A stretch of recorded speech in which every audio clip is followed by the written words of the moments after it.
Hi friends, నమస్తే. ఈ మధ్య కొన్ని రోడ్స్ చూస్తే సీసీ రోడ్సే కనీసం నెల 15 రోజులు కూడా ఉండట్లేదు, పాడైపోతున్నాయి.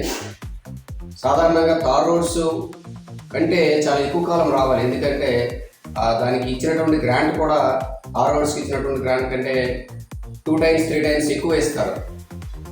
మరి సీసీ వర్క్ కాబట్టి ఖచ్చితంగా ఎక్కువ స్టాండర్డ్గా ఉండాలి. సీసీ రోడ్స్ ఎక్కడ ఎక్కువగా వేస్తుంటారంటే వాటర్ ఎక్కువగా ఎక్కడ నిల్వ ఉంటుందో అక్కడ వేస్తుంటారు, ఎందుకంటే అక్కడ వాటర్ నిల్వ ఉన్న దగ్గర తార్ రోడ్స్ వేగం పోతాయని. కానీ తార్ రోడ్స్ ఎక్కువ కాలం ఉంటున్నాయి, కానీ ఈ సీసీ రోడ్స్ చాలా వేగం పాడైపోతున్నాయి. దానికి ప్రధాన కారణం నాణ్యత లేకపోవడం. అధికారులు మరి ఎందుకు పట్టించుకోవట్లేదో తెలియట్లేదు.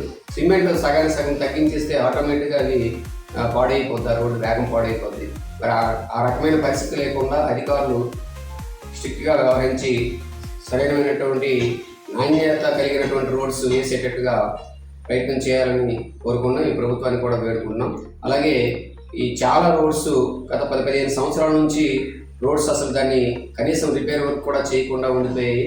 మరి కొత్తగా రోడ్స్ వేయడం పక్కన పెడితే పాత రోడ్స్ని రిపేర్ కూడా చేయని పరిస్థితి ఉంది, కాబట్టి చాలా ఇబ్బంది పడుతున్నారు. ఈ రోడ్స్ సరిగా లేకపోవడం వల్ల చాలామందికి బ్యాక్ పెయిన్ రావడం కానీ, లేదంటే వెన్నుపూసలు అరిగిపోయి చాలా ఇబ్బంది ఎదుర్కోవడాలు కానీ జరుగుతున్నాయి. దానివల్ల మళ్ళీ హాస్పిటల్కి వెళ్ళి డాక్టర్స్ చుట్టూ తిరగడము, లేదా ఆపరేషన్ చేయించుకోవడానికి డబ్బులు ఎక్కువగా అవ్వడం ఇలాంటివి జరుగుతున్నాయి.